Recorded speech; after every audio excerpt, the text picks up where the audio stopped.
O direito de manifestação é garantido pelo artigo 5º da Constituição Federal, mas todos vimos a gravidade das violações de direitos durante as manifestações. Além do uso indevido de armas não letais, a abordagem policial indevida tem sido frequente, inclusive a de menores de idade. É disso que vamos tratar nesse vídeo. Vamos lá. Abordagem policial. A abordagem policial, como toda ação do Estado, possui algumas regras que devem ser seguidas. A lei penal diz que só se pode abordar alguém se houver suspeita real, ou seja, a suspeita não pode ser baseada apenas nas convicções pessoais dos policiais. É preciso que haja elementos concretos para justificar essas ações.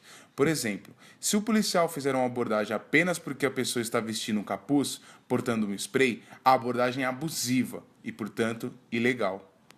Se a abordagem chegar a acontecer, devem ser seguidas as seguintes regras. O policial pode pedir documentos de identificação, como o RG. E se a pessoa não tiver com seus documentos em mãos, o policial pode perguntar seu nome, endereço, número de documento e nome dos pais. A arma só deve ser sacada se houver real ameaça do policial. A revista pessoal só deve ser feita se existirem provas que demonstrem que a pessoa esteja portando arma ou objetos de um crime. É importante falar que o policial não pode tocar as partes íntimas da pessoa abordada. Não se esqueça, meninas, a busca pessoal em mulheres deve ser realizada por uma agente policial feminina.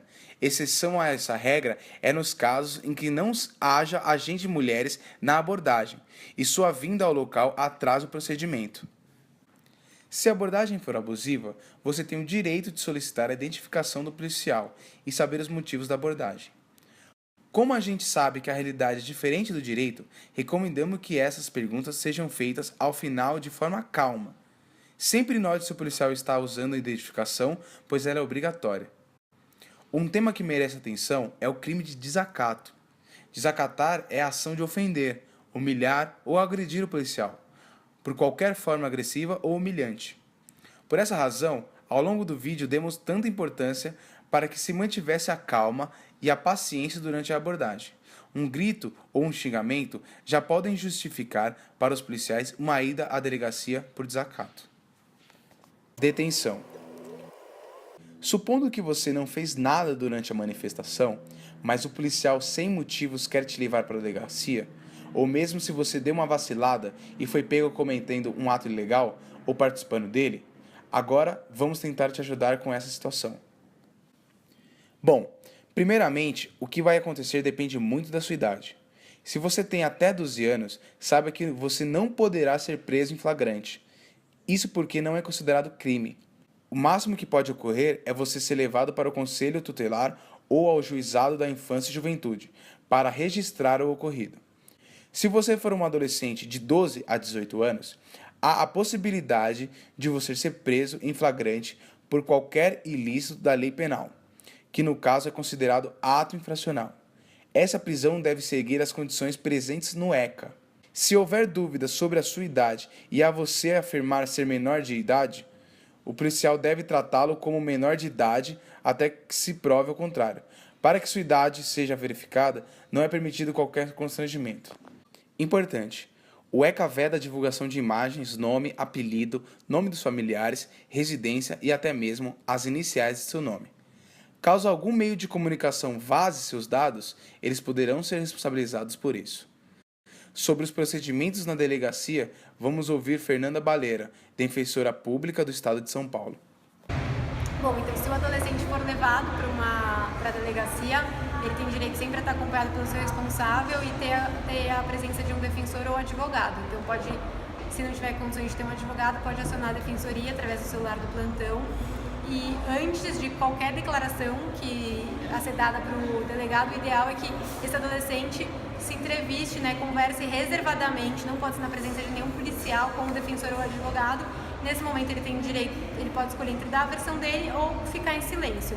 Caso o adolescente seja liberado na delegacia pelo procedimento do ECA, ele tem que se apresentar para o Ministério Público num momento que se chama oitiva informal, onde vai ser decidido o que vai ser feito com esse boletim de ocorrência, se isso vai virar um processo ou se isso vai ser concedido o que a gente chama de remissão e isso não virará um processo, ele não vai ser processado, né, no âmbito infracional por esse delito. Sempre antes de se apresentar no Ministério Público, se não tiver acompanhado de um advogado, é recomendável que fale com o defensor público ou defensora para receber as orientações e assim, saber que a maior parte dessas detenções são feitas de forma ilegal, então ninguém pode... o que a gente nota é que os que eles colocam no boletim de ocorrência não é crime, então antes sempre... É por isso que é importante falar com o defensor ou defensora para ter essa consciência de que não há crime nenhum ali, que isso é uma ilegalidade e se houver qualquer abuso da polícia... se a polícia praticar uma violência contra esse adolescente, qualquer tipo de agressão, por exemplo, a gente pode, inclusive também pela Defensoria Pública, entrar com uma ação de responsabilização e pedir indenização por essa violência policial.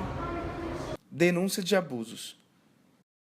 A denúncia por abuso de autoridade deve ser feita por meio de um documento que expresse a autorização da vítima para a realização da investigação e, possivelmente, uma ação penal. Quem pode ser denunciado?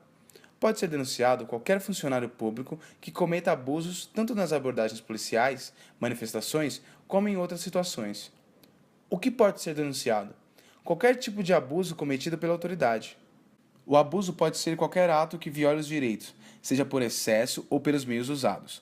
Como exemplo, temos xingamentos, agressão física desnecessária, quando o manifestante já se encontra imobilizado, atirar balas de borracha e bombas de efeito moral quando não há necessidade, prisão para averiguação por simples suspeita, por falta de documento, já que a polícia só pode deter brevemente a pessoa, caso haja suspeita fundada para verificar se ela está carregando bombas, armas, drogas e afins. Não pode, portanto, prendê-la e levá-la à delegacia caso ela não tenha cometido um ato infracional. Busca pessoal. Olhar bolsas, celulares, computadores e outros objetos pessoais sem autorização escrita de um juiz, já que é apenas possível a realização sem mandato quando houverem provas que demonstrem que a pessoa esteja portando arma ou objetos de um crime. Retenção de documentos, já que apesar de poder pedir que sejam apresentados documentos de identificação, o policial não pode ficar com eles, a não ser que haja suspeita de falsificação. Para quem a denúncia deve ser feita? A denúncia pode ser feita, preferencialmente, à autoridade superior da Polícia Civil ou Militar que cometeu o abuso, como, por exemplo, a Corregedoria da Polícia Civil e da Polícia Militar e Ouvidoria da Polícia, que são responsáveis pela investigação de toda a má-conduta policial. Ou ao Ministério Público, que pode processar a autoridade. Quem mais você pode procurar? A Defensoria Pública dá assistência jurídica gratuita para as pessoas sem condições financeiras. Disque Denúncia 181. Podem ser denunciados crimes cometidos por policiais ou não, sem necessidade de identificação. Site para denúncia contra um policial militar www.ssp.sp.gov.br. Quais os dados necessários para se fazer uma denúncia? Para realizar a denúncia, é importante ter o maior número de informações possíveis. Tente formular respostas às seguintes perguntas: qual o nome do policial? Ele estava acompanhado? Ele estava identificado? Qual a placa da viatura? Qual a data e horário? Onde ocorreu o abuso policial? Havia mais alguém no local? Essas pessoas estão dispostas a testemunhar? Há alguma prova da ocorrência? Vídeo em celular, objeto identificado, marca de agressões? Nem sempre todas as informações são fáceis de serem obtidas no momento da ocorrência, mas é importante reunir o máximo possível de dados. Há a possibilidade, dependendo da situação, das denúncias serem feitas anonimamente. Em caso de agressão física, o anonimato não é possível. Havendo a agressão, você deve procurar uma delegacia, em que você conseguirá uma solicitação para a realização de um exame de corpo de delito. Com essa solicitação em mãos, o boletim de ocorrência e o documento de identidade, você deve ir ao Instituto Médico Legal, o IML, da sua cidade, onde será realizado o exame por médico legista.